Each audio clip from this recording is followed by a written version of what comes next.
In a tense and highly charged African National Congress, ANC, National Executive Committee, NEC, meeting held behind closed doors over the weekend, President Cyril Ramaphosa was confronted with a blunt and politically explosive directive: remove Lieutenant General Nhlanhla Mkhwanazi from his position as National Police Commissioner, and do it immediately.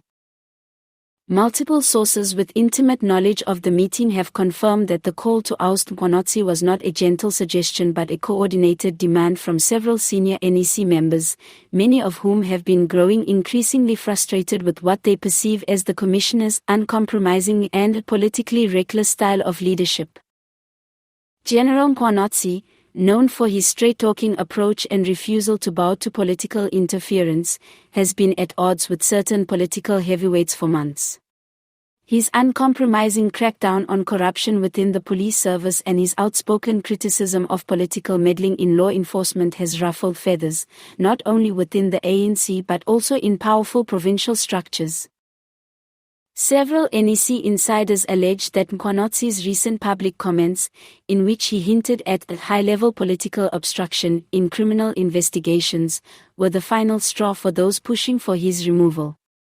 One senior NEC member, speaking anonymously, described the general's remarks as dangerous and bordering on insubordination, especially coming at a time when the ANC is battling to manage its public image ahead of key elections. The NEC session reportedly turned into a storm of heated exchanges, with Ramaphosa trying to defend the principle of operational independence for the police service. But according to insiders, the president was met with pointed accusations that Mkhwanazi's tenure is politically unsustainable and fueling unnecessary hostility between law enforcement and the governing party. One NEC participant is said to have told Ramaphosa bluntly, if the commissioner wants to run his mouth like an opposition politician, he should go and stand for election, not wear the badge of the SAPS.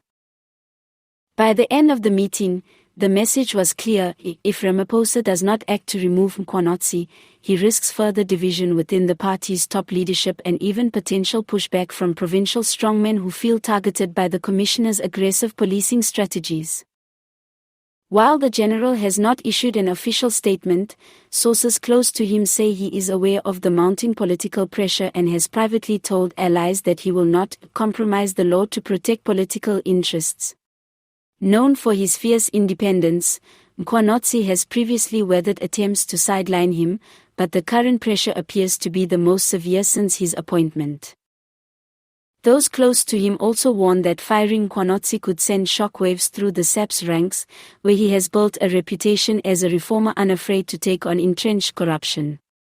If they remove him now, it will be a clear signal that political power, not the law, runs the police, said one senior officer. For Ramaphosa, the decision is a tightrope walk. On one hand, yielding to NEC demands could preserve unity within the party's leadership at a critical time. On the other, bowing to political pressure in the policing sector risks undermining his long-touted reformist image and could deepen public mistrust in both the ANC and the criminal justice system. Political analysts believe this moment could prove to be a defining test for the president. This is about more than one man, says political commentator Becky Kumalo. It's about whether Ramaphosa is willing to let politicians dictate who leads the police, and whether the SAPS will remain independent or become another political tool. As the nation watches closely, no final decision has yet been announced. But within Luthuli House, the message to Ramaphosa was delivered in no uncertain terms: Mkhwanazi's days may be numbered, and the clock is ticking.